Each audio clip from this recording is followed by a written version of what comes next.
खबर ये आ रही है कि मसूद अजहर की डेथ हो चुकी है एक कार एक्सप्लोजन में, जो कि अफगानिस्तान की खबर आ रही है। जी, वो बावलपुर से की मस्जिद से कहीं जा रहा था, तो अननोन गनमैन की कहानी यहाँ पे फिर बताई जा रही है। और ये चीज़ सिर्फ पाकिस्तान में नहीं हो रही, अब तो सारी दुनिया को पता चल चुका है कि इंडिया का जो एक्स्ट्रा टेरिटोरियल किलिंग्स का जो एक नेटवर्क है वो इस वक्त सारी दुनिया में फैल चुका है। कार में कह रहे हैं कि कोई बम ब्लास्ट हुआ है और जिसमें कि मसूद अजहर जो है वो मारा गया है।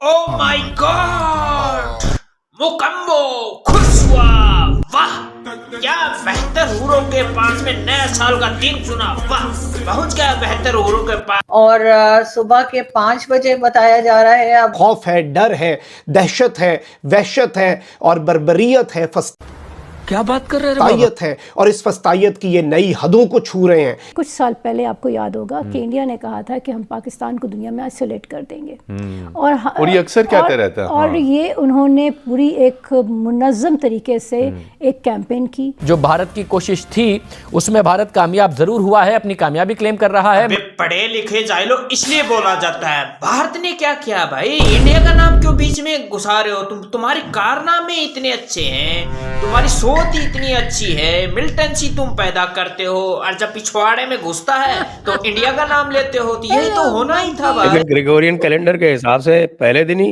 धमाका। अब क्या करें, हमारा तो प्रक्रिया जारी है ना सर। और वैसे तो हवाई फायरिंग और आतिशबाजी के ऊपर सख्त पाबंदी थी कल, लेकिन क्या करे बेचारे पोर की आज ही गाना गाने पे मजबूर हैं। जिसका था मुझे इंतजार, आज वो घड़ी आ गई। फिलिस्तीनी भाइयों के साथ यकजहती लोगों ने नहीं की इतनी। इनके प्रधानमंत्री ने बोला कि हम हमास के साथ खड़े हैं, हम फिलिस्तीन के साथ खड़े हैं। इनके प्रधानमंत्री ने बोला, पाकिस्तानी कौम को तो फर्क ही नहीं पड़ा। पाकिस्तानी कौम ने बोला भाड़ में गई हमास, भाड़ में गए फिलिस्तीनी।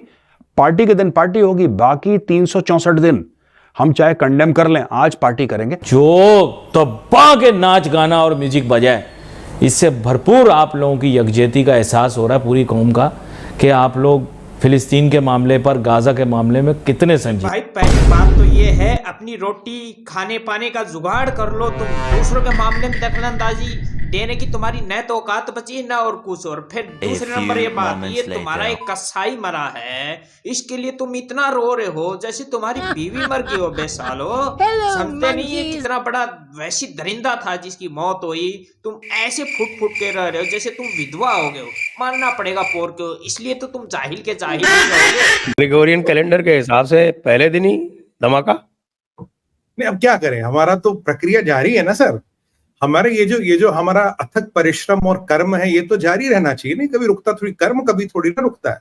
वो तो अंग्रेज न्यू ईयर मनाते हैं, हमारा तो आएगा नया साल, हम तब मनाएंगे जब हिंदू नववर्ष आएगा। सर शुरुआत करते हैं। अगर आप इस प्रकरण का करें तो इसमें 3 अध्याय हैं, और आज आपके चैनल पे खुलासा भी करूंगा। बड़ा इंपॉर्टेंट है, बाद में करेंगे, वो पहले मसूद अजहर को निपटा दें। सर ये मसूद अजहर बालाकोट की स्ट्राइक के बाद अब तक ना इसकी क्लिपिंग आई है, ना इसका वीडियो आया। अनुमान ये है कि बालाकोट की जिस दिन स्ट्राइक हुई उसी दिन ये जल के खाक हो गया और इसकी राख वहां की मिट्टी में मिल गई, क्योंकि वहां तो कोई बचा ही नहीं ना, स्पाइस बॉम्ब यूज किए थे। अब इसके भाई तो वहीं निपट गया, खैर जो इसके भाई भतीजे थे वो भी वहां उसके साथ निपट गए। उसके बाद फिर ये बताया गया कि ये जी जख्मी हुआ है। ये आपको याद हो ISPR ने बताया था जख्मी हुआ है, एक रावलपिंडी के मिलिट्री हॉस्पिटल में इसका इलाज चल रहा था। फिर ये खबर आती कि उस मिलिट्री अस्पताल में भी बम धमाका हो जाता। तो अब 99% या तो पहले बम धमाके में मरा था जब हमने स्ट्राइक की थी, अगर कुछ कटा फटा बच भी गया होगा तो जो दूसरा धमाका हुआ उसमें ही मर गया। उससे बाद आज तक इसका ना कोई क्लिप आया ना वीडियो, और इसका एक तकिया कलाम है, जंग जारी रहेगी भारत की बर्बादी तक। ये इसका तकिया कलाम है, हर चीज में बोलता था। कोई पब्लिक रैली इसने एड्रेस नहीं की, कोई इसका ऑडियो मैसेज नहीं है। अभी बेहतर हो रहे उसी तकिया कलाम को कोरली बना कर उस चूतड़ों में देंगे, बोलेंगे जंग जारी रहेगी जब तक तेरी सांसें ना अटकें। कोई इसका वीडियो मैसेज नहीं है, जबकि पब्लिक रैलियों में देखा जाता था, ऑडियो मैसेज आता था, वीडियो मैसेज आता था। तो संभवतः ये बालाकोट में, नहीं तो उसके बाद अस्पताल में जो भी बचा कुछ होगा वो निपट गया। नई साल की खुशियां जो हैं उन पर पाबंदियां लग चुकी हैं, तो इस वजह से मैं आपको ना तो इसकी मुबारकबाद दूंगा ना लूँगा। और ये बड़ा अच्छा अमल है हुकूमत पाकिस्तान का कि नए साल की खुशियां जो हैं वो उनकी जो सेलिब्रेशंस हैं उन पर पाबंदी हो, क्योंकि बहुत सारे फ़िलिस्तीनी भाई जो हैं बड़े मुश्किल वक्तों से गुजर रहे हैं।